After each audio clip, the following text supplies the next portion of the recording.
Welcome back. Or for the first time, if you're here for the first time, welcome! So this is my personal experience of having a really fucked up relationship with food and myself for the first, over half of my life. So we'll talk about it. Hashtag white girl problems. I know. It is what it is. It is what it is. From age 13 to 22, my whole life was about calories. It was about calories, grams, protein, fat, calories, how much I was allowed to eat, how much I couldn't eat today because I ate too much yesterday, how much I had to exercise to burn off those calories, and then it was just about pinching parts of my body and being like, ew, there's fat here, there's calories here, I need to work out more, stop eating. That was my life. So, when I was 12, I realized that I had gotten chubby from eating too much junk food and biscuits made out of Crisco. Thanks, Mom.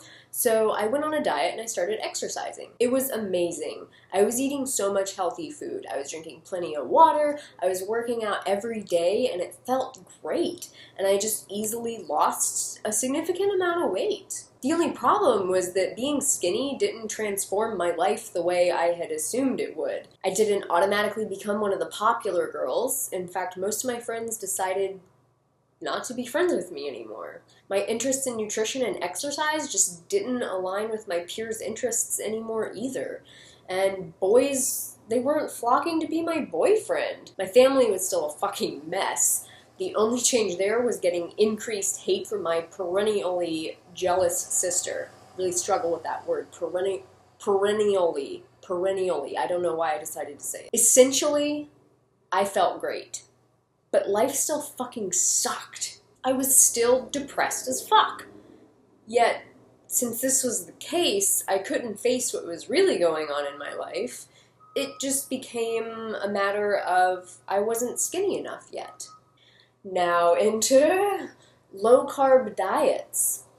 Now, I ended up reading the Schwarzenegger principle and being completely naive to the fact that stupid people are allowed to write books too. I believed it. I believed that I had to cut all the carbs and up my meat intake. So I did. And disaster followed. I started gaining weight, so I started restricting calories, which led to binges, which led to guilt, which led to purges, which led to more binges, which led to more weight gain, which led to self-hatred. By age 15, I was sick with adrenal fatigue and hypothyroid. No one knew it yet, but I was pretty sick. All I knew was that I was gaining weight, I had horrible digestion, I had an unshakable depression. I was constantly getting sick, no energy, and I was always cold, like down inside of your bones, cold. But I still believed that all I had to do was restrict my calories. 1,200 calories a day was my unyielding goal, and I would always make it for like 3 days on this plan before I just lost my mind and binged out. I would eat so much food. There were several nights where I was laying in bed, and it was like 12 hours after I had finished binging, and I was just positive that I had ruptured my stomach because it was so full. I couldn't throw up, though, at least not until I learned how to in my later teens, and I just lay on the floor, too exhausted to move, but too wired by self-hatred and regret to be able to fall asleep, and just reflect on how fucking miserable I was. And I still believed that all I had to do was have more willpower. Always believed that I did this because my willpower was broken, because I was somehow weak, because I was unfocused, because I was bored.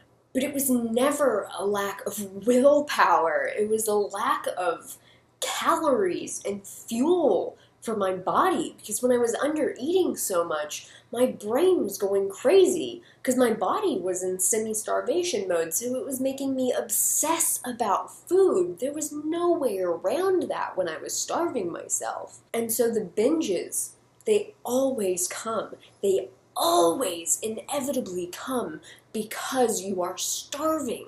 It's not your willpower, it's your brain needing calories to survive.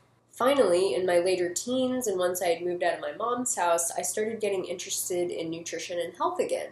And I really gravitated towards raw food.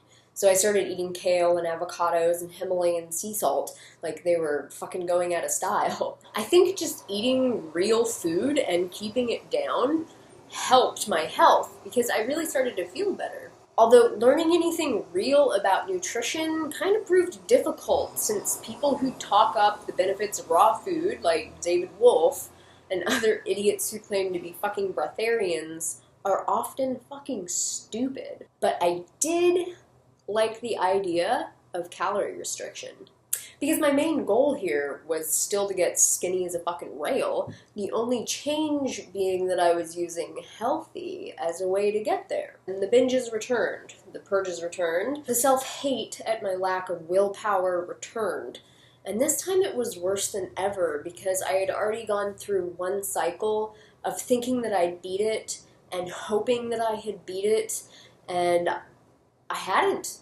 And I was now an adult. I was living on my own. I was out of my mom's house. I didn't have any excuse.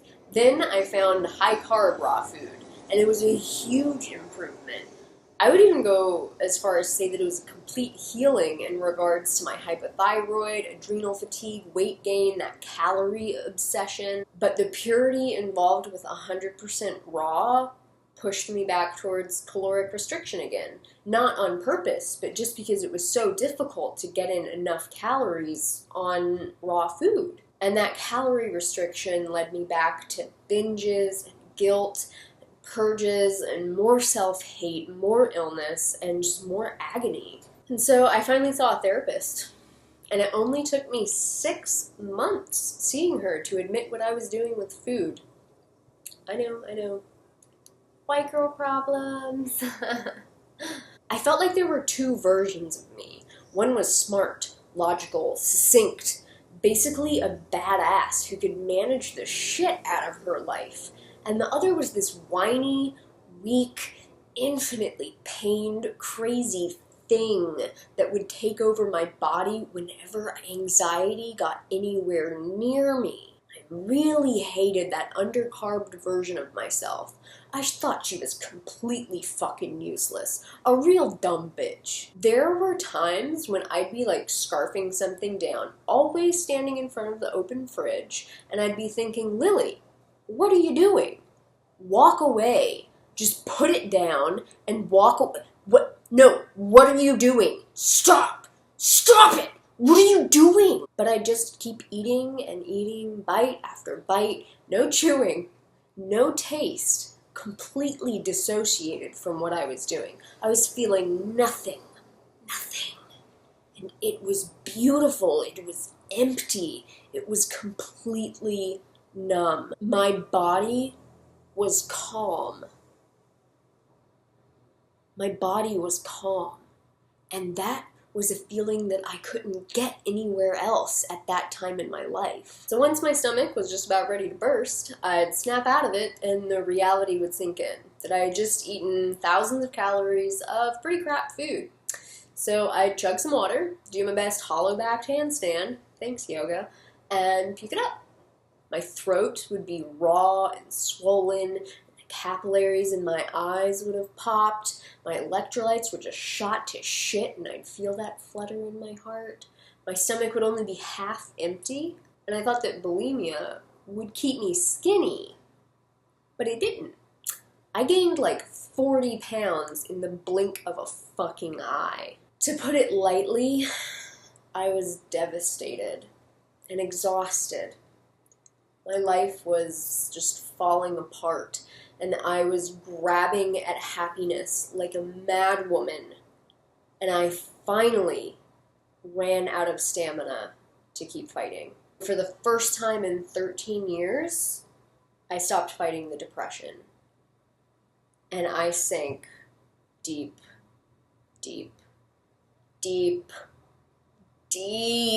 into depression. I just stopped swimming, and I sank into the unhappiness. And I hit the bottom that I had been hovering over for so many years. And at that point, years of just pent-up anger and abuse and pain and disappointment and resentment and absolute fury came hemorrhaging out of me. I didn't know how to control it. I didn't know when or if it would stop. I felt like I was treading water in the middle of the Pacific Ocean. There was no land in sight. I had no idea when it was going to end. And I honestly wondered if that depression was going to kill me. Because there were times that I was so deeply, truly just pissed off and angry and hurt and hateful that I felt like I could fucking breathe fire. And it was dark and it was fucking ugly. But some epic shit happened too. I finally started to tell all of those energy-sapping, hypocritical, unbalanced assholes in my life to go fuck themselves. They weren't going to get anything from me anymore. I was done. I stopped trying to please anyone but myself. Ever. I started speaking my mind. My ugly, fucked up, twisted mind started speaking the ugly, fucked up, twisted truths of our world. I spent almost an entire year of my life giving the whole fucking world the double finger. And it was the best thing that ever happened to me. I learned how to set boundaries with people.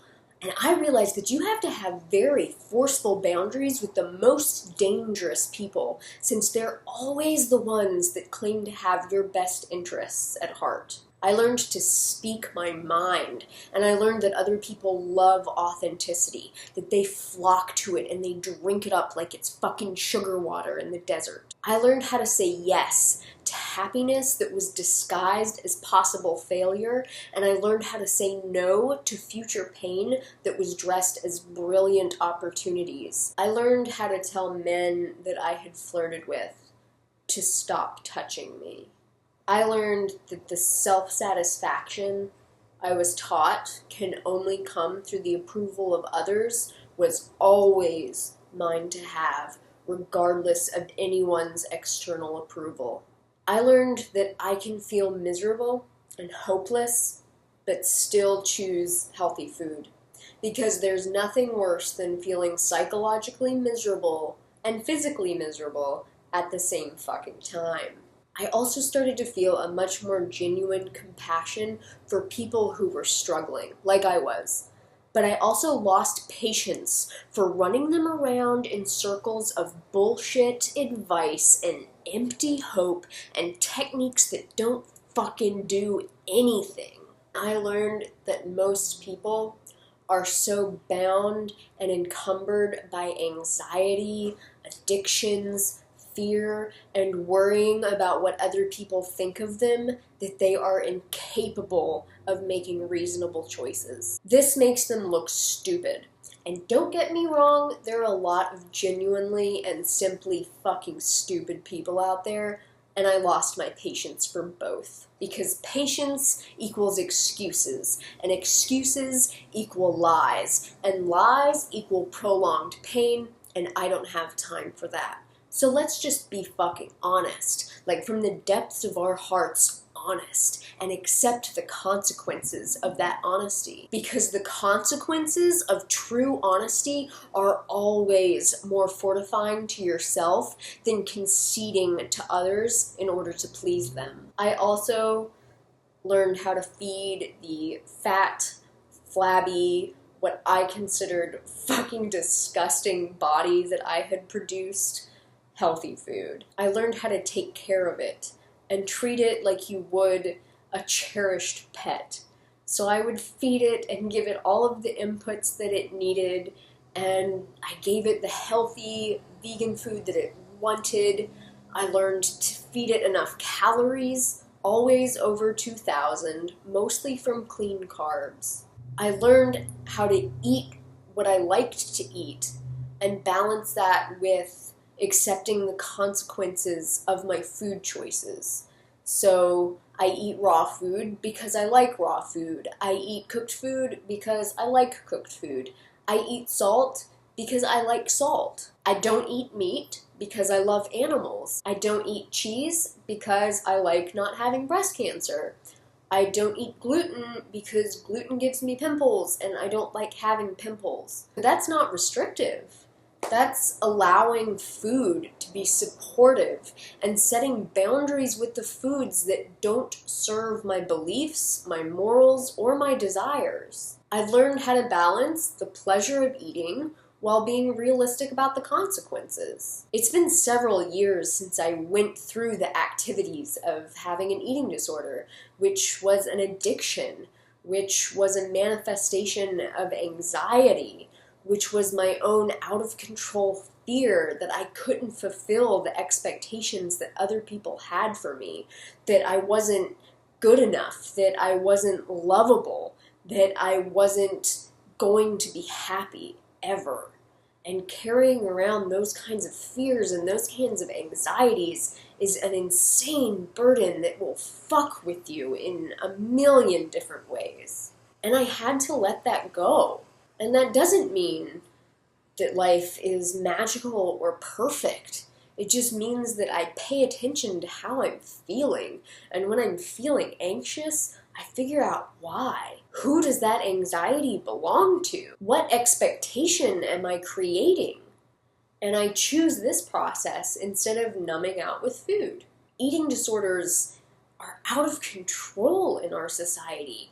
And this is because our society is out of control too. Unimportant, realistically damaging ideals are presented as necessary requisites to being loved and accepted. The joys of an ordinary or mundane life have been steamrolled in favor of extraordinary drama. We're all being damaged by this insanity. But we just keep running in circles and buying more shit and taking more pills and drinking more booze and gossiping like assholes and giving ourselves cancer. It doesn't make any goddamn sense. And there's no reason that we have to keep doing it. If you're dealing with an eating disorder, if you're feeling endlessly and impossibly fucked up, if you feel trapped and out of control, if you don't know how to survive in this world, you are completely fucking normal. No one can naturally cope with this shit. No one. No one. This world is not set up to help you feel good about yourself. You aren't doing what you're doing because you're somehow broken or weak. You're doing this because our world, our families, our friendships have been devastated by consumerism, junk food, dramatic reality TV, selfishness, and unbridled ignorance. And you have the potential to be fine. And please know that you will need help and support on this journey, but you cannot count on the average person being able to help, understand, or accept you, because they're trapped in their own hellish merry-go-round of anxiety, addiction, and self-loathing. The blind can't lead the blind here. So if you're counting on your average friend or family member to be able to help you out of this, or being able to get yourself out of it, I wouldn't count on it. I would try to find an awesome therapist who can help you navigate all of this craziness. But be aware that a lot of therapists are useless idiots.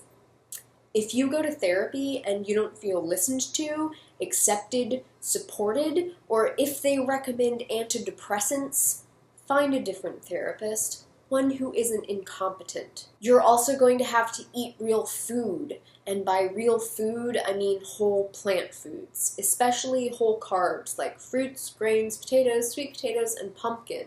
They will literally feed your brain into satiation and reason. There's no way around a healthy diet. Your body and mind need fuel in order to gain clarity and create much needed stability in your life. Thank you for watching. I hope you got something out of this. If you did, please give me a thumbs up and subscribe below. Explore my other videos and the links in the description box for more information, and please comment below, especially if you're struggling right now with an eating disorder. And please also feel free to post any questions that you have. If we get enough questions going off of these videos, then I can do like a specific Q&A. Again, thanks for watching. Let's make some better choices and learn how to take better care of ourselves. So thank you.